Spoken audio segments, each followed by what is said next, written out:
Its sales. SWASA standards are sold online through the SWASA web store, which is an online or internet-based system to supply standards to customers. Members of the public can view the standards catalog and purchase Eswatini national standards online. The platform can be accessed through a link on the SWASA website www.swasa.co.za or directly at shop.swasa.online. Quality Assurance Department (QAD). The Quality Assurance Department offers conformity assessment services, which include testing of products, industrial metrology or calibration of industrial measuring equipment, as well as certification of products and management systems. Conformity assessment.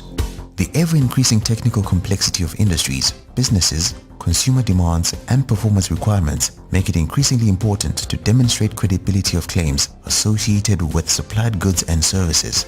It is therefore becoming more necessary to subject processes, products and/or services to conformity assessment objective evidence demonstrating conformity to requisite programs and requirements.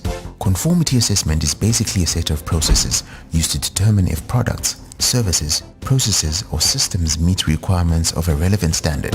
The main typical techniques used in conformity assessment include testing, inspection, validation, verification, certification and accreditation. The Quality Assurance Department has 3 units responsible for the provision of product testing, validation or calibration of industrial measuring equipment, as well as certification of management systems and products. Testing Services Unit. Purposes of testing include measuring the effects of aging on products. This is an accelerated life testing which determines the amount of time a product can spend on the shelf.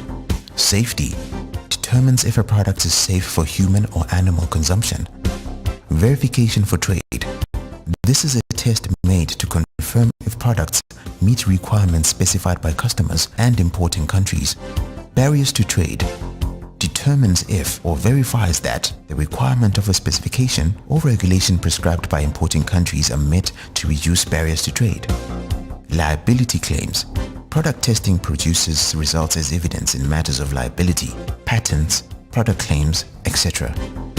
The authority currently provides testing for alcohol-based hand sanitizers for the purposes of verifying alcohol content and product standard and related requirements.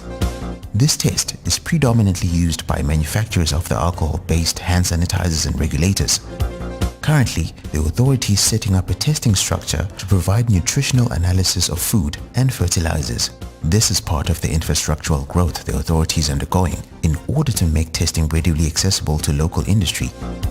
For other testing services that cannot be handled internally, the authority identifies a credible testing facility on behalf of clients and then facilitates the testing. This facilitation ensures that the test report has a high degree of admissibility for various purposes, including facilitation of product acceptance in the market. The testing services are provided to the following: developers of new products, manufacturing industries, consumer protection agencies, suppliers or retailers of untested products, individuals, regulators, industrial metrology or calibration unit.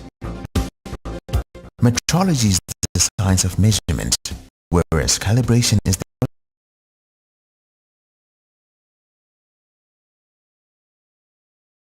that estimate the difference between the values provided by the measuring equipment and the true measurement value. In metrology, it is an established fact that there is no true measurement value due to various sources of uncertainty, hence the need to perform calibration and estimate the amount of error associated with each measuring instrument at a given time.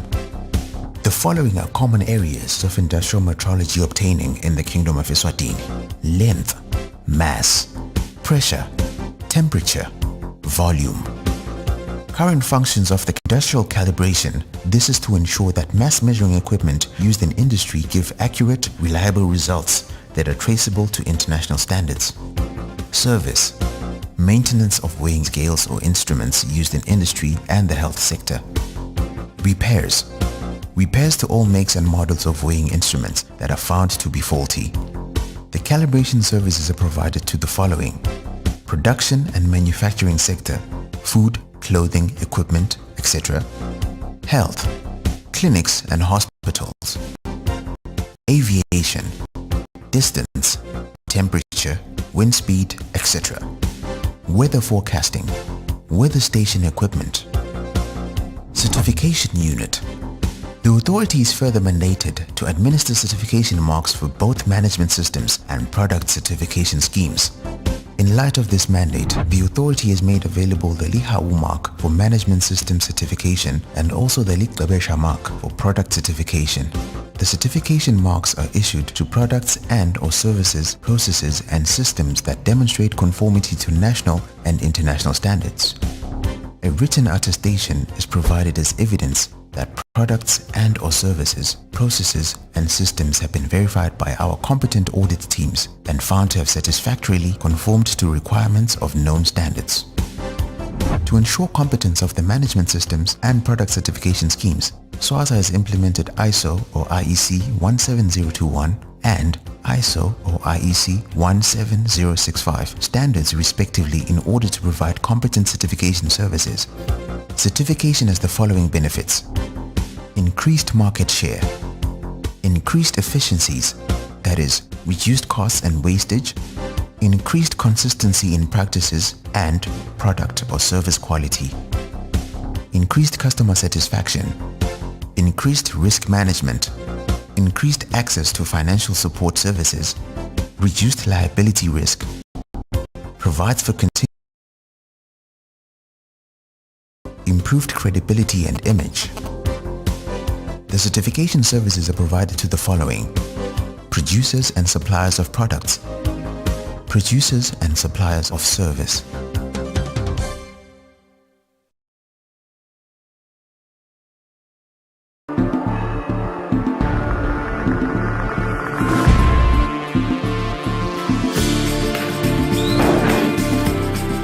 Introducing Eswatini Air, the national airline.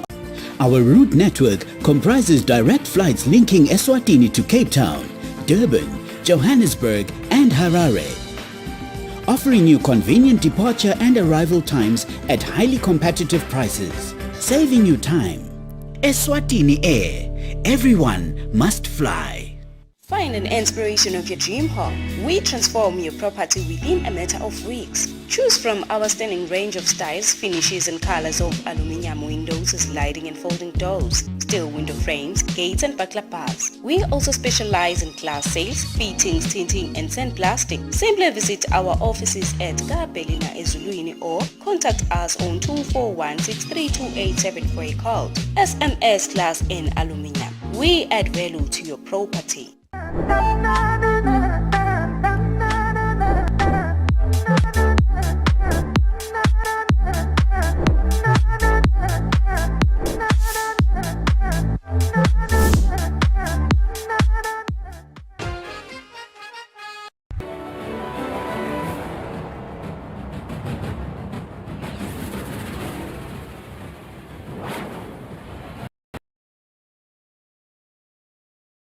Mahle igcwele ke insimbi yesikhombisa etimbondweni Mulando na Tindzaba utethulela umsakazo wakho titfomo lwamba phambili Eswatini TV sibuko samaswati lameli bito ngisanipho yancane ngihambisana nazama wakanzimanze netheteka nathi ngwanelo muhle sikwethule yona Tindzaba sitaqala sikucatsatele nathi lethamba phambili kulolusuku lalomuhla.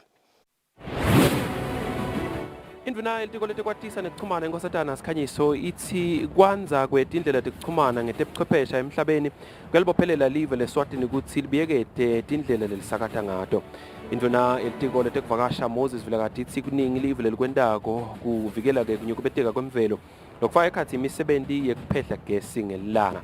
Kanti ke kutemidlalo inhlangano leyengamele umdlalo welibhola letinyawo kulelivekati le-Afrika iCAF seyicitsile inkundla yesive kasomhlolo njengoba ithi lenhlangano lenkundla solo ayikho esimeni lesikahle ukuthi ingabamba imidlalo lemikhulu. Tindzaba.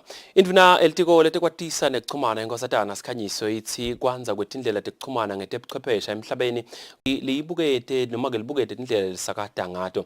Indvuna beyikhuluma ehotela le-Hilton Garden Inn eMbabane ngesikhathi litiko layo likhulumisa ngomthetho losakhankanya wetekusakata i-Eswatini Broadcasting Bill womnyaka wa 2019 nelikomiti lelibukeke kusebenta kwalelitiko endlini yetimbunga.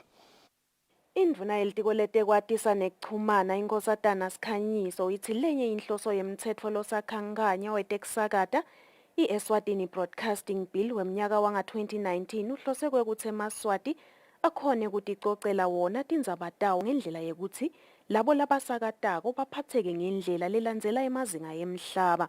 Indvuna beyikhuluma ehhotela le-Hilton Garden eMbabane ngesikhathi litiko layo likhulumisa lomthetho nelikomidi lelibuke kusebenta kwelitiko layo endlini yetimphunga.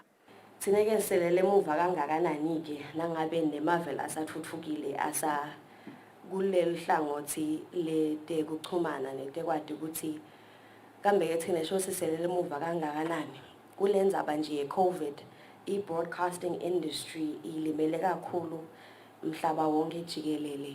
E-South Africa nje SABC ulahlekelwe nananaye significantly viewership ne-audience, listening audience when it comes to the radio broadcasting.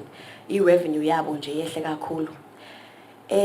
Latin America nakhona kanze uthi i-radio advertising yehle ngabo 18.4%. Bese eChile leli velelo nje lahlekelwe over and within the brink of COVID 900 jobs in radio, television and print alone. Lokusho ukuthi vele umhlaba nyalofuna ucabanga tindlela letinsha tekusakata. And recently there are new audio trends which have emanated worldwide. I want to believe Guti Bati 200 broadcasting stations shut down by that time, which means that we need to keep an eye on audio and visual trends that will render our populace successful in terms of broadcasting. There are 5 new trends that have emanated to diversify audiences. Ngoba la ngwane cishe bamvu labalaleli radio banvu lesabakhulile bamvule insha nje utholaphi ongetecingo mhlambe ku online. So we need to engage in multi-platform engagement. Our legislation needs to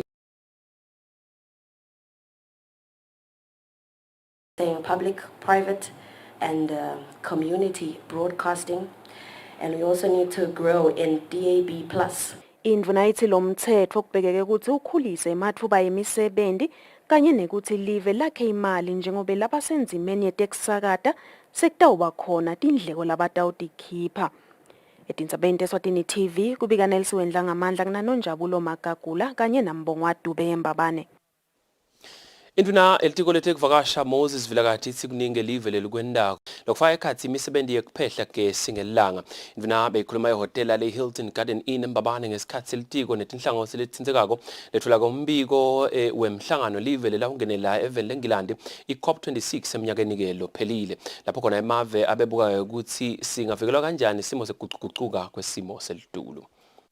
Live leSwatini eminyakeni lophelile lingenele umhlangano wemave emhlaba wekubuka tindlela tekulwa nekuguquguquka kwesimo selitulu i-COP26 eveni leNgilandi.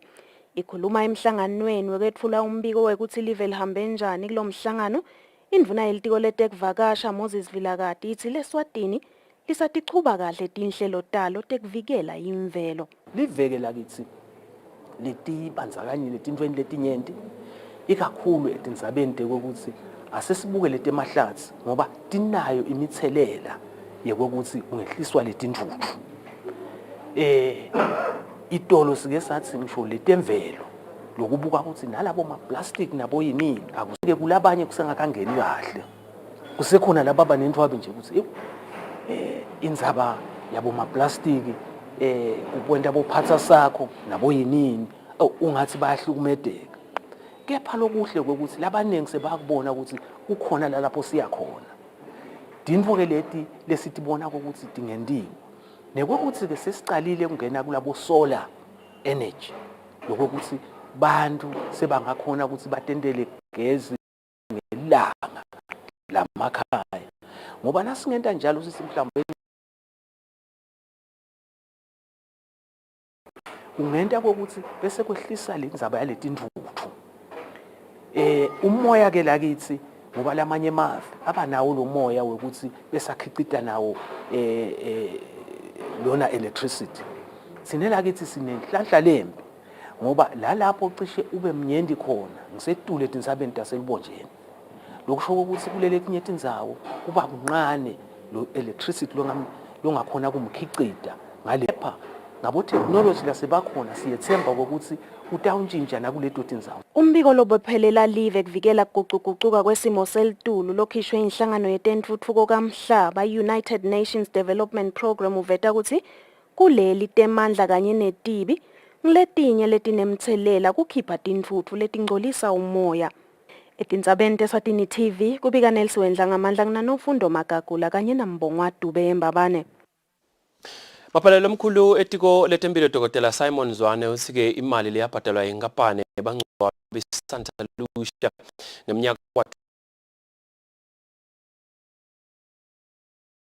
kude ibuye kuhulumende. Dr. Zwane ke ukusho lokungesikhathi selitiko letempilo livele embiko lekomiti lelibuke ukusebenza kwetimali tembuso eParliament iPublic Accounts Committee.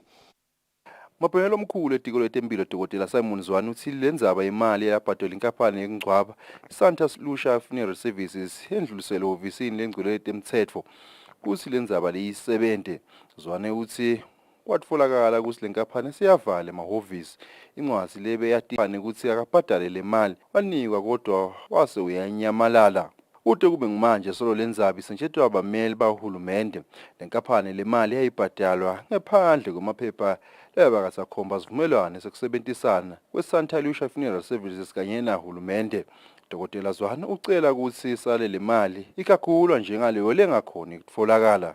Sinako lokho ukuthi kumbe libandla lePAC selingasibonisa ukuthi sibamba njani kumbe vele declareisha i-loss ngoba nakhona leka AG baveta lokho ukuthi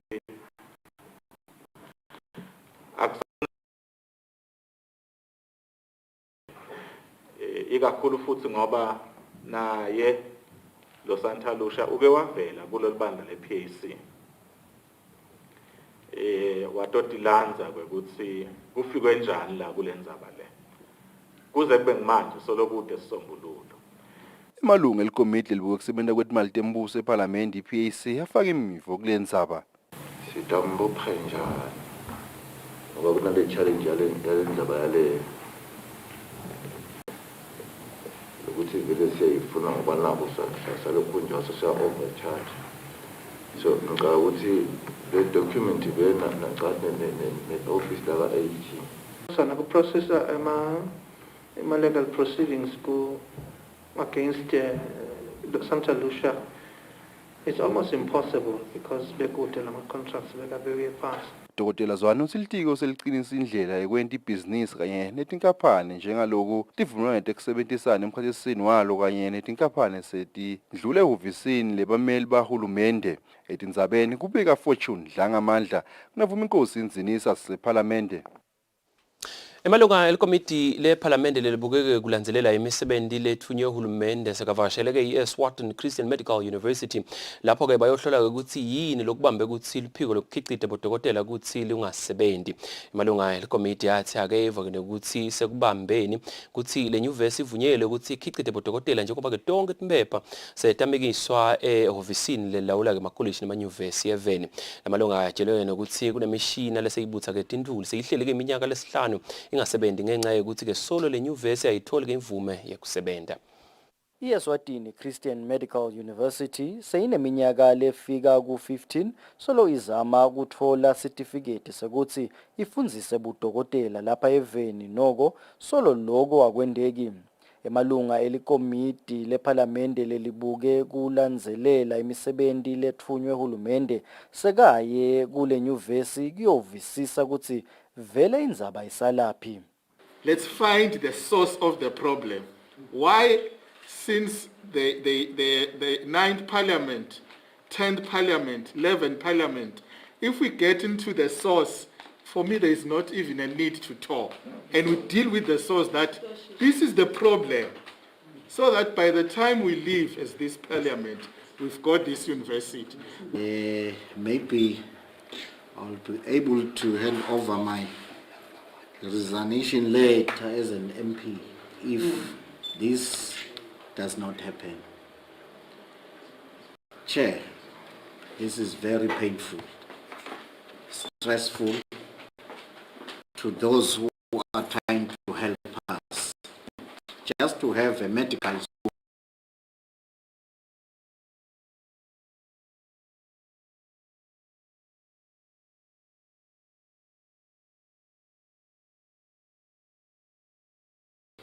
by the country than him. This is the priority to the country because we are wasting a lot of money taking our kids outside the country. Le nyuvesi ithi ingasithokotela sisombululo kule ndzaba njengoba setiningi timali letifakiwe kulomsebenzi wokuvula lesikolwa. I think it to actually go out here having been armed with information about how far have we gone with the compliance issue. What is it that on our side is not in place as far as that expectation is concerned?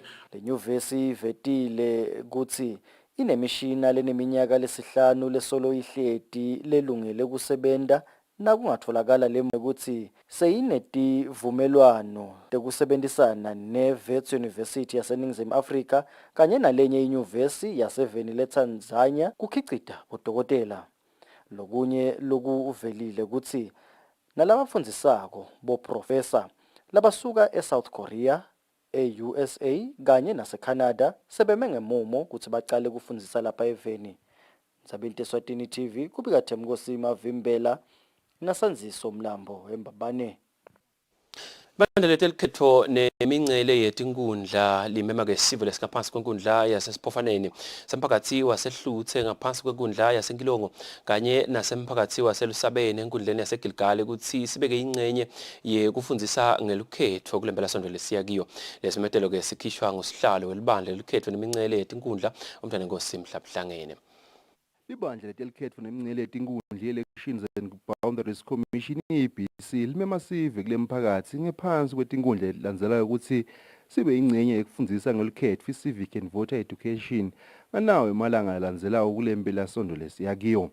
Nathi 14 kuyimpela-sonto lesiya kiyo lelibandla litabe senkundleni yaseGilgali emphakathi eHluthi indzawo kuseHluthi High School. Siphofaneni kaMkhweli emphakathi, Siphofaneni Madlenye emphakathi, Siphofaneni Maphilongo emphakathi, Siphofaneni Nceka emphakathi, Siphofaneni Tambuti D Hall. Kanati 15 lelibandla litabe lisenkilongo emphakathi elisabeni indzawo kutabe kusemphakathi. Esiphofaneni eMphumakutse khona emphakathi, Siphofaneni engevini emphakathi, Siphofaneni libovane emphakathi. Imihlangano kutotonke letindzawo icala ngensimbi 10 ekseni. Sive siyakhutsatwa ukuthi sijinge sihloniphe timiso temphilo tekulwa ngemkhuhlane i-COVID-19. Simemetelo sikhishwa ngusihlalo welibandla Prince Mhlabhlangene Dlamini. Tindzabeni Eswatini TV kubika Fortune Dlangamandla ngisembabane. Lobuke ehlangothi lokuthi Tindzaba business tisebenteke malula lapha eveni Albert Chibi uthi ke kuba nenkantolo leta ubuka ke macala lafaka ikhathi amabhizinisi odwa kutawusita ekutheni live likhanga bosomabhizinisi bangaphandle. Chibeke uthi libhange lemhlaba belinesikhalo ngokuthi emacala emabhizinisi athatha ke iminyaka lemithathu kutekwa ajutshwe ke enkantolo lenkulu nonyalo leso sikhalo sesitawuncipha. Chibeke ukuvete lokhu nangakhulumisana netintatheli talomsakato.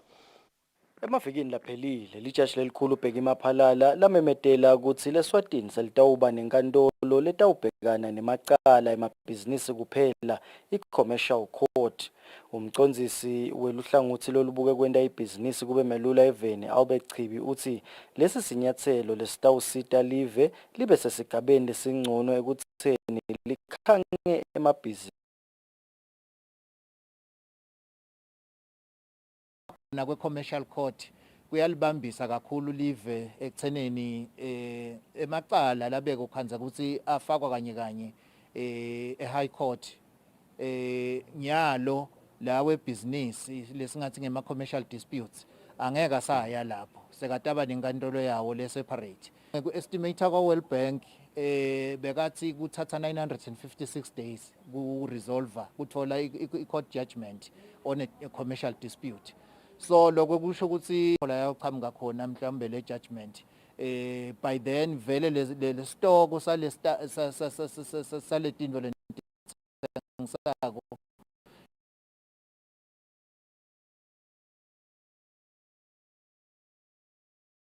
njalo ngeminyaka ukuthi emave sekeme phi etindzabeni tekukhanga bosomabhizinisi.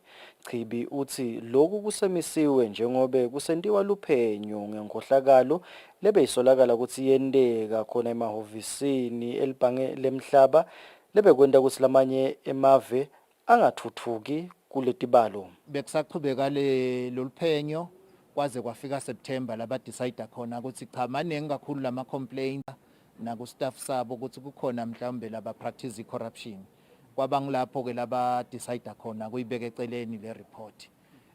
So kungimanje they are working on another benchmark lesingathi I business enabling environment. Yona ke bayabuka ukuthi konke beku khinyabeta kusebenta kwe ease of doing business index kutawu eliminateka ngala. Noma luphenyo luchubeka leSwatini liyachubeka nekuqinisekisa ukuthi kwenta ibhizinisi kuba malula lapha eveni kanzi nahulumende utibophelele kuloku. Ndzabeni Eswatini TV Mthembosima Vimbela nginasanziso mlambo eMbabane. Noma mhlaba wagubha lisuku lebabelekisi mhla tesihlanu kule nyanga liveke leSwatini leligubhe ngalesithathu lapho ke libuka khona ukuthi selihambe kangakanani tindzabeni letehlukene tekubelekisa kulo mcimbi ke lokuvelele ukuthi leSwatini belisoloke lilahlekelwa bomake labangu 593 ku labangu 100,000 nababeleka noko ke lesibalo sesehle sefika ku 452 kulabangu 100,000 leSwatini ke lifuna kugcine kude make loshonako nakabeleka.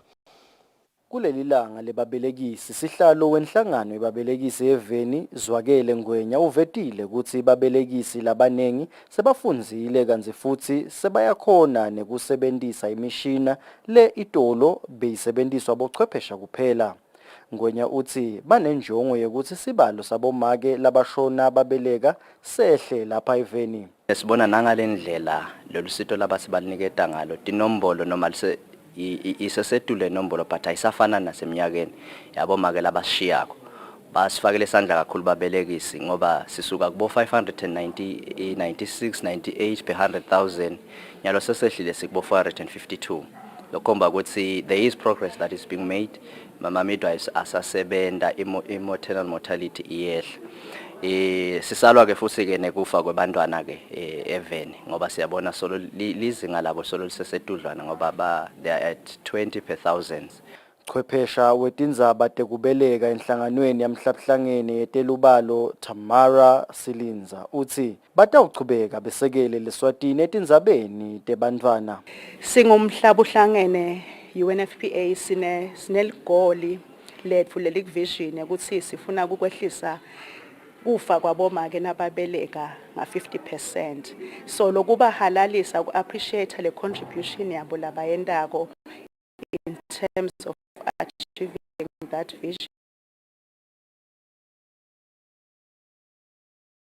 Weluhlelo lwe-sexual reproductive health etiko lwetempilo Bonsile Nhlabathi utsinze indzaba lengundzaba mlonyeni kulamalanga yekukhishwa kwetisu ngendlela lephephile.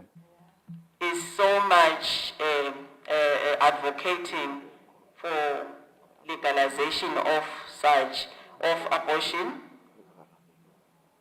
and the country is also debating such issues. I think you have heard even through the parliament, they've also started, our partners, they've also started that.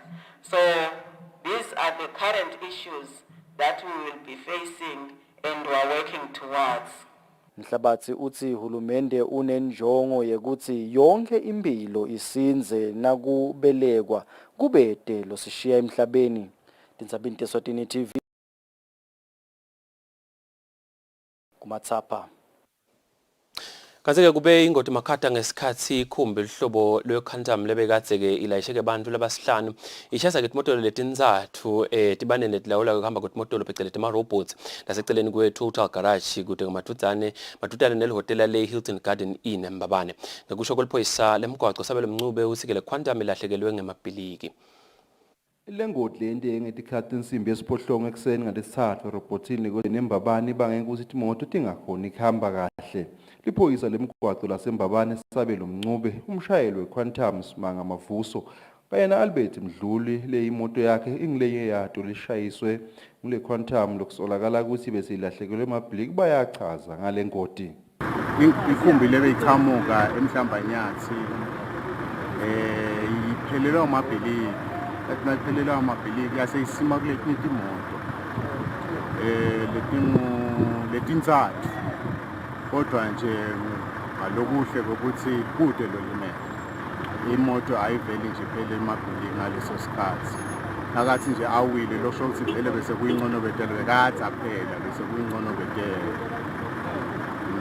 nekungeda nje ukuthi singacela lokho ukuthi bashaye noma abanikazi betimoto especially le-flash asive abadenedise phela ukuthi manje imoto iseselungeleni ngene emgwaqweni.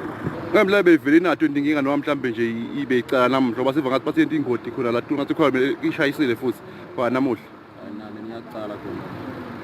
Cha bola isho bangaki bantu vele emakontika lengoti. 15. Bude lo limele. Nawa kwatsinzeke. Kambe khumbi lethu ikhulukele emabreak. Yasifika ngishaya la kani robot bese ngivulele ukuthi ngihamba. Becisha mlilo wayene betempilo bafikile lapho kwenteke khona lengoti. Tindzabeni Eswatini TV kubika Fortune dlangamandla ngisembabane. Basatha amahle Tindzaba solo sichubeke nato kulesikhathi manje sitawushakutela siye khona emarket kamhlaba simukele nangombiko wetimali. Standard Bank, it can be. Salo bukela nomsakazo wakho tithombe lwaphambili eSwatini TV sibuka samaSwati nasanza ukuzivulela lethe Tindzaba tensimbi yesikhombisa siceketha ngalo lwimi leSwati asichubeke nato Tindzaba. Bahloli besifundo setekupheka nekuthunga iconsumer science esifundeni saseshiselweni bahlangene nabothishela kulesifundza babuka emaso ekukhalipisa ngetingqondo tebafundzi kulesifundo losanda simelane longumhloli umkhuhlane iCovid-19 ubakhinya betile kakhulu bafundzi. Bothishela betikolwa letiphakeme naletincane besifundvo se-consumer science eshiselweni kanye nebahloli bathi bafundzi abatimisele basenda lesifundvo njengoba sitawubasita uma bacedza sikolwa kutsi batisungulele emabhizinisi bakhone kudiphilisa. I-consumer science ngisona sifundvo kuletinye lesesimcoka kakhulu kuletikhathi kubuka ukuthi imakethe seyi-saturated ngaletinye kepha-ke nemathuba emsebenzi nawo akasasiwo la sayimvama njengasekuqaleni kani nangabe ukhonile uthola le skill ngala ka consumer science ungakhona kuba entrepreneur udakhele yakho ibhizinisi uphile noma ngabe awukaphumeleli ngalendlela yokuthi ukhona kuya e-university but ngalamathuba la ngalo watholako eclassini nangabe uyendile i-consumer science ungaba nalo likhono lokudiphilisa. Futhi Mdluli longithishela we-consumer science ekuthuleni uthi lo mhlangano sikolwa ubasitile kubona ukuthi yini lekumele bayende kusita abantwana ukuthi imiphumela yabo ibe ngulemihle. Sibonga ukuthi sihambisana nebahloli bethu labakhona labakanye nathi nabothishela bethu labamakako basisita ukuthi ngabe vele yini lele finaka sisite kuyo bantwana kuze kuthi lemiphumela itoba ngilemihle nathi kuze eshiselweni singatoba semuva makukhulunywa ngelihlolo but sibe bothishela labasembili lababonakala ukuthi bayawenda kahle umsebenzi wabo njengoba sitimisela sibahle kangaka nje sithi consumer science phambili vele sibothishela siyayithanda kakhulu iconsumer science. Kulo mhlangano sikolwa bekunetikolwa letingemashumi lamathathu letifaka ekhathi ekuthuleni primary, Nyamane primary, eqinisweni primary, nesikolwa lesiphakeme saseNyamane kubalwa letimbalwa. Tindzabeni Eswatini TV kubika Sifiso Nxumalo nginasimuva shongwe semahhovisini etemfundvo enhlangano. Induna yenkundla eligongolweni iphindile shongwe kutsatha ke bantfu labasha kutsi bete enkundleni batawungenela komhlangano lapho khona kuhlonyiswa yona insha ngemathuba lakhona emsebenti kuleli career expo lobanjwe ke kusetjentiswa tebuchwephesha. Shongwe utsi kusukela ucalile lo mhlangano tincane kakhulu tinombolo tebantfu labasha lababenato enkundleni lite i-internet mahala. Induna yenkundla eligongolweni iphindile shongwe seyivakalise kukhatsateka kwenkundla ngensha lengakhombisi kuba nenshisekelo yekungenela umhlangano wesikolo lohlose kuhlomisa insha ngamathuba emisebenti lekhona eveni kude bati ukuthi yini lekumele bakufunze i-career expo. Lo mhlangano ubanjwe kani uqale mhla timfica enyangeni lesetulu. Shongwe uthi inkundla seyinako lokwenta ukuthi ungene kutekuchumana mahala i-free wifi. Uthi kuba khona kwe-internet yamahala lethulwe indvuna yelitiko letinkundla evikini leliphelile enkhundleni kusho ukuthi itele kutotfutfukisa sive kwentela ukuthi singasaleli emuva etindzabeni tentfutfuko. Ngomane leli nani lincane kakhulu lesingacela nje abantu labasha siyacela bete ngebunengi babo enkhundleni yaseligongolweni ubaniketile i-Wi-Fi yamahala la khona abantu labasha batawufunza bakhululekile ngaphandle kwekubhadala bafunze bakhululekile. Kucoka kakhulu lokuthi bangenele ama meetings lanka because kuningi labe bangakwati labatawufike basinabafunza ukhanze ukuthi hawu yathi lana ngiyasitakala bengingadi lokufunza nje kumcoka kakhulu ngoba kufunza ngolokwenta umuntu ukuthi ingqondo yakhe isanguluke yathi intfo lebekangatati ukhanze ukuthi soyathuthuka ndlela thito ngoba thina sikhutsata lokho ukuthi umuntu lomusha akabuye afunze atokhona ukuthuthukisa because le internet lena itele kona kutawuthuthukisa sive sasenkundleni eligongolweni. Lo mhlangano wesikolo we-career expo uhlose kufundzisa insha ukuthi ikwati kutimela nakutemabhizinisi itakhele nemisebenti. Lo mhlangano ke utawufika emaphetselweni mhla til-12 enyangeni lesetulu. Umbiko uhlanganiswe ngithembelihle Magutshwa, Thombe Ngithemba Shabangu eligongolweni. Induna yenkundla esiphofaneni nemzimela simelana ethi kumatima kusebenta nekuchubeka netinhlelo tekuthuthukisa sive nangabe inkundla ide lilunga lephalamende. Simelane ke ukuthi lukhetho lekukhetha ke lilunga lephalamende kule nkundla lelimenyetelwe ngusihlalo walelibandla nenkosi Mhlabhlangene ngalesibili lotawusita ke ukuthi inkundla ingasaleli emuva. Kulandzela ukuthi ngalesibili isihlalo welibandla lelikhetfo kanye nemingcele yomntfwana nenkosi Mhlabhlangene amemetele lukhetfo lelitawuba khona enkhundleni yasesiphofaneni, enkhundleni yasenkilongo kanye nenkhundla yaseGilgal lapho khona kutawube kuvalwa tikhala tabobuchopho kanye nelilunga lephalamende. Indvuna yenkhundla yesiphofaneni Mzimela Simelane lapho khona kutawube kukhetfwa lilunga lephalamende ithi akusebenteki kahle ngalesikhathi lilunga lephalamende kude enkhundleni.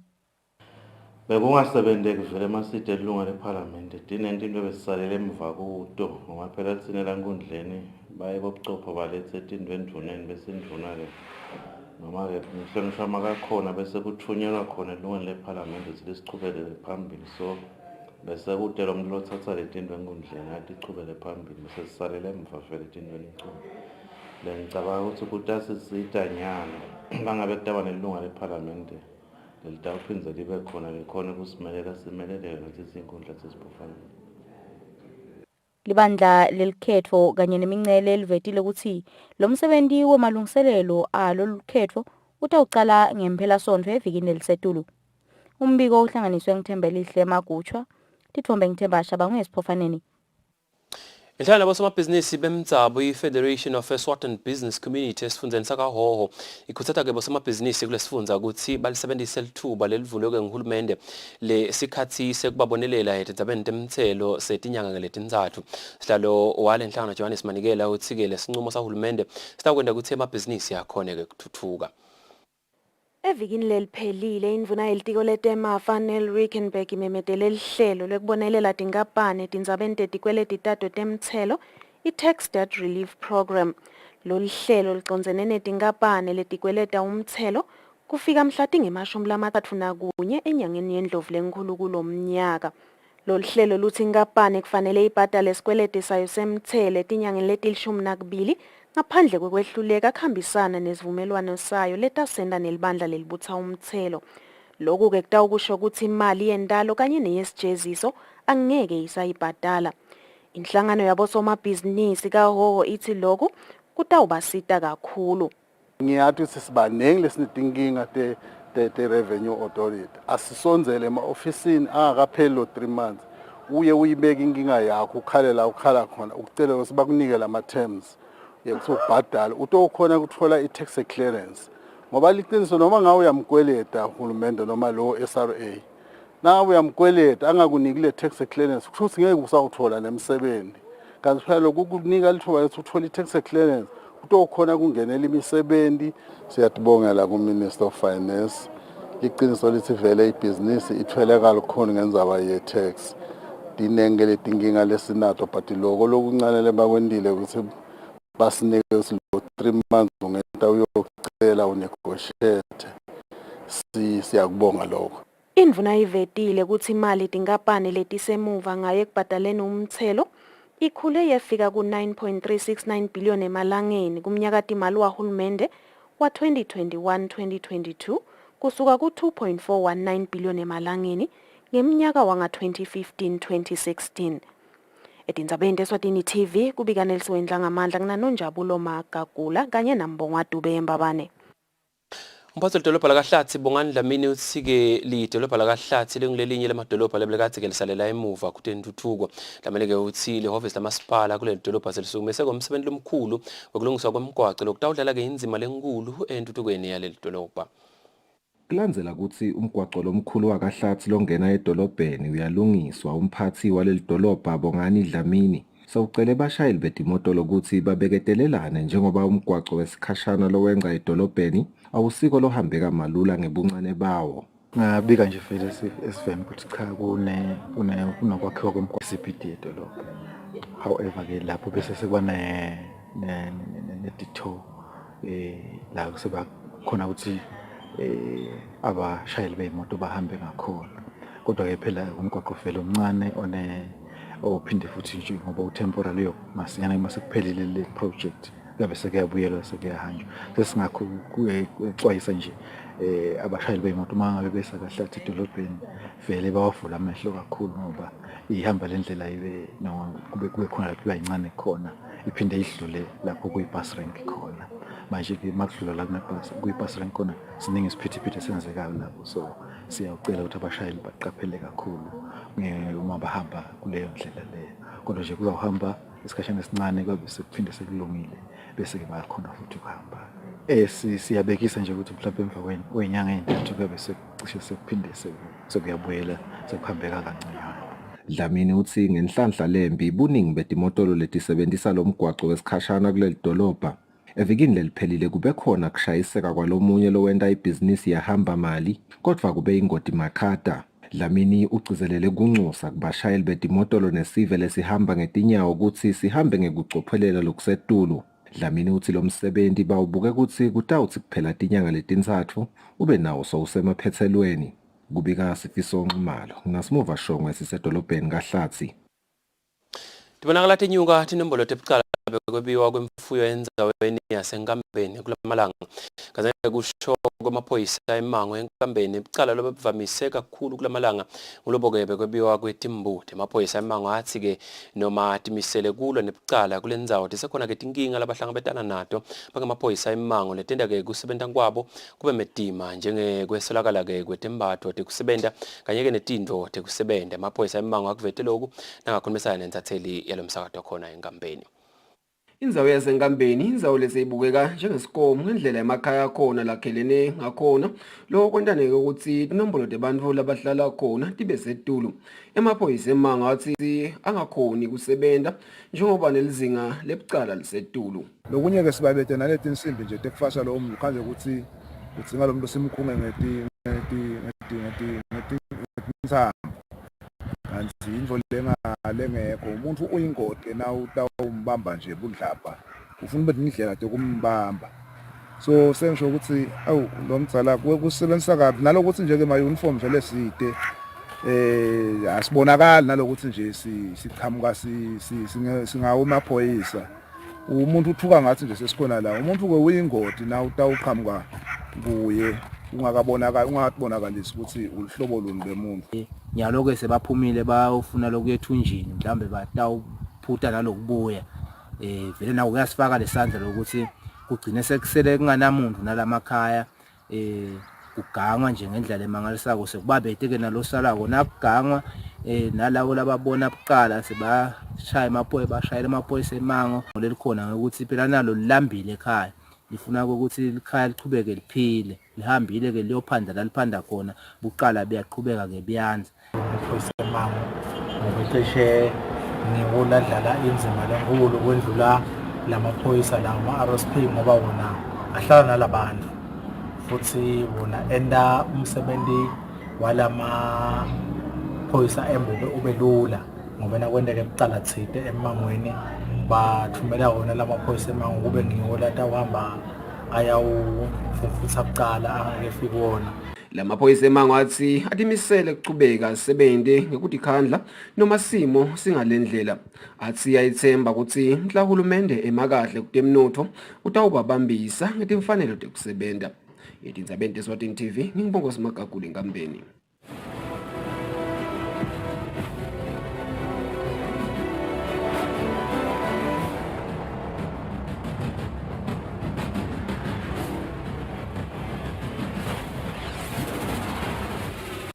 Gasiphinze sikwamolengana lomuhle sesingena ke Tindzaba temidlalo inhlangano lengamele umdlalo welibhola letinyawo livekatini le-Africa iCAF icithile-ke inkundla yesive kasomhlolo njengoba ke ithi le nhlangano lenkundla solayikho esimeni lesikahle ukuthi ingabamba ke imidlalo lemkhulu kusho kombiko lothunyelelwe indvuna yetemidlalo uhulumende usebenzise ke imali lenganga 30 million emalangeni kulungisa ke lenkundla kanike futhi ke uhulumende seulungise ke lomunye 30 million emalangeni kulungisa lokhu sekuvetwe ke nguCAF.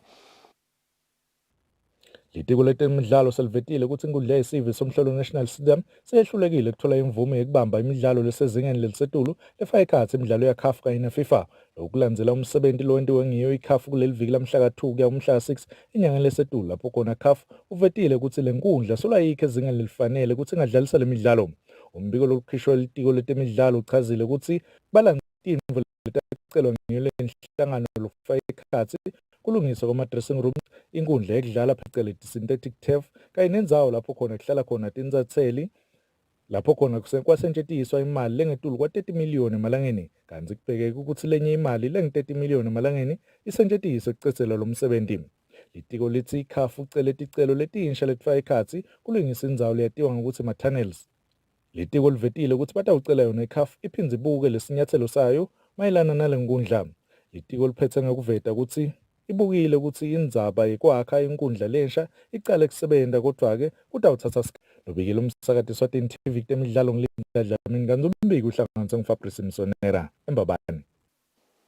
Umqeqeshi welicembu leMbabane Highlanders Silai Mosala uthi-ke noma licembu lakhe lingakakhoni ukuthola amaphuzu lamathathu emidlalweni walo nelicembu leMalandi Chiefs kodwa-ke basenawo amathuba ukuthi bangayiphakamisa indzebe ye-MTN Premier League yalonyaka.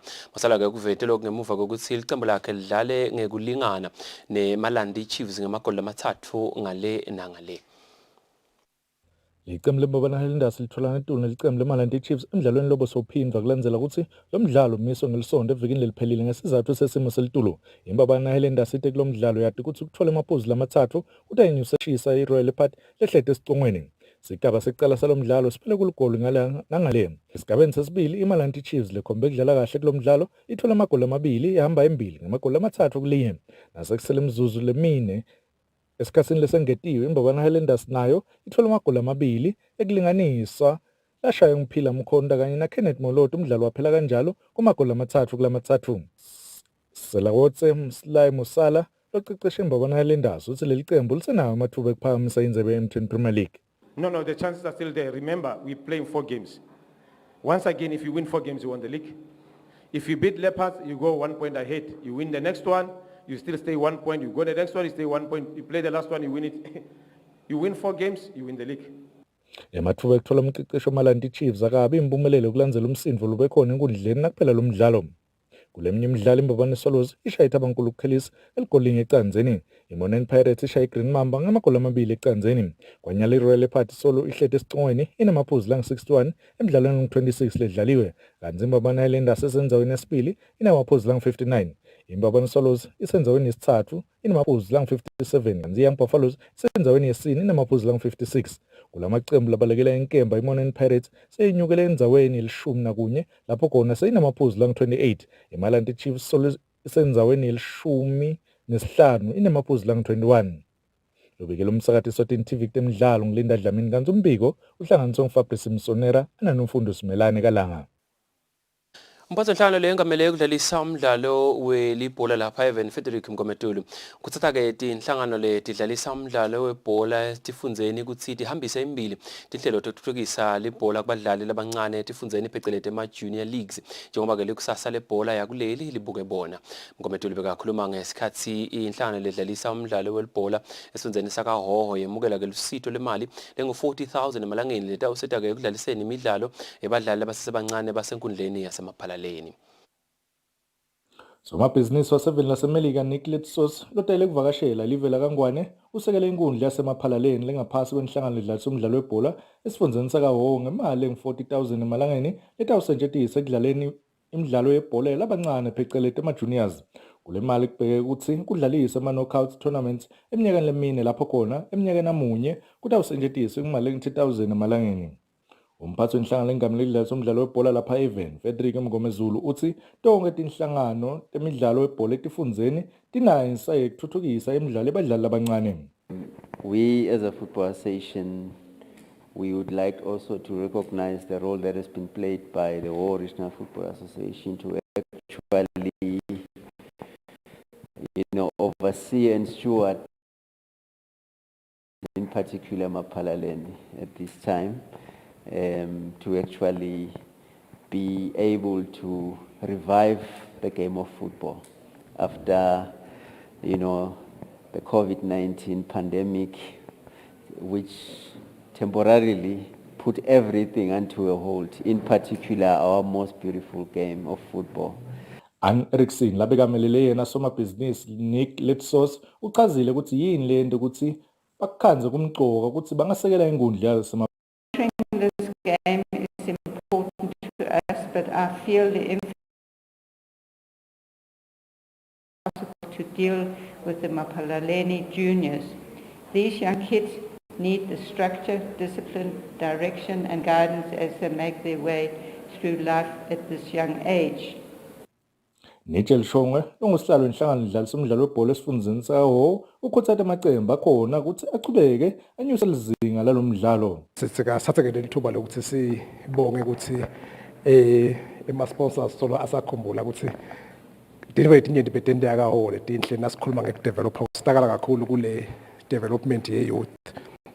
Abantwana basonakalele bahleti iminyaka lemibili bangadlali ibhola labanye bagcina sebakhula bashiwa kule minyaka yabo yokudlala kulama letigaba te-development kepha-ke siyabonga ukuthi leli thuba seliphindze futhi selibuyile ukuthi babuye bachubeke badlale kulo mdlalo. Kanzi le midlalo yalonyaka itawubanjwa kule mpelasonto lesiya kuyo. Lobikela umsakathi Eswatini TV kutemidlalo ngilinda Dlamini kanzi umbiki uhlanganiswe nguFabrice Msonera ananomfundo Simelane embabane. Kanzi ngaleta temidlalo ngolelo muhla sitishaya sibeke la ensimbi yesikhombisa singakahambi asiphindze sikuthi cabcab nathi betamba phambili kulolu suku lalomuhla. Indvuna yelitiko letekwatisa nekuchumana inkosatana Sikhanyiso ithi kwanza kwetindlela tekuchumana ngetebuchwephesha emhlabeni kwelibophelela live leSwatini ukuthi libiyekete tindlela lelisakata ngato. Indvuna yelitiko letekuvakasha Moses Vilakathi ithi kuningi live lelikwentako kuvikela ke kunyukubeteka kwemvelo lokufaka ekhathi imisebenti yekuphehla gesi ngelanga. Kanzi ke kutemidlalo inhlangano le engamele umdlalo welibhola letinyawo kulelivekati le-Afrika iCAF seyicitsile inkundla yesive kasomhlolo njengoba ithile inhlangano lenkundla solo ayikho esimeni lesikahle ukuthi ingabamba imidlalo lemikhulu. Ayika masatla mahla sishaya sibeke la ensimbi yesikhombisa ensimbi yesiphohlongo titawulandzela nondumiso Vilakathi zoveleke umengemumo kulethela dona ngelwimi la George sesiphuma sekushaya nalo lizinga lekubanza lekushisa lemadolobha akithi lakhethiwe lakusasa inkosi ithela umusa emakhaya nisale kahle.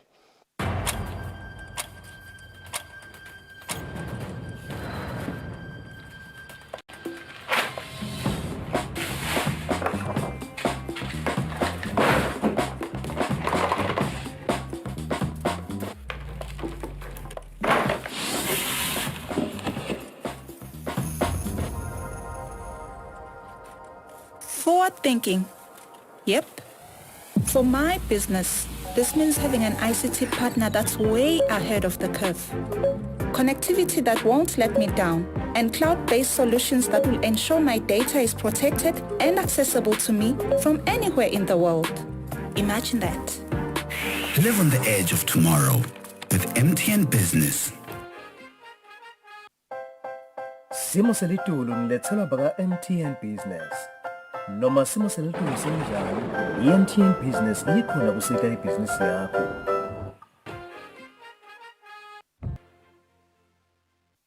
Simo selitulu benilethele baka MTN Business. Noma simo selitulu sinjani, i-MTN Business ikhona kuseka ibhizinisi yakho.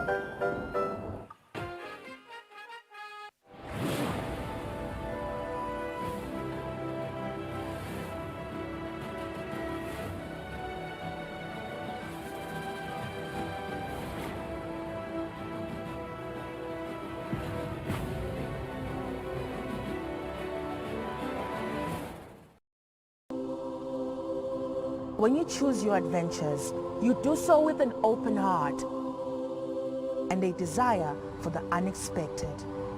You embark on journeys to discover new worlds full of wonder.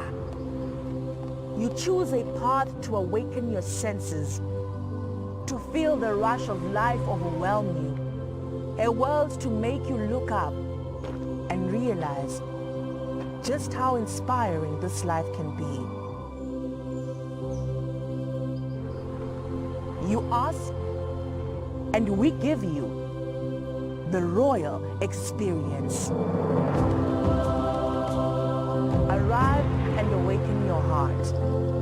Explore life in ways only thought possible in your dreams. There are but a few places on earth so special, so unique, and so spectacular, where it becomes the rite of passage for the ambitious travelers, the courageous souls,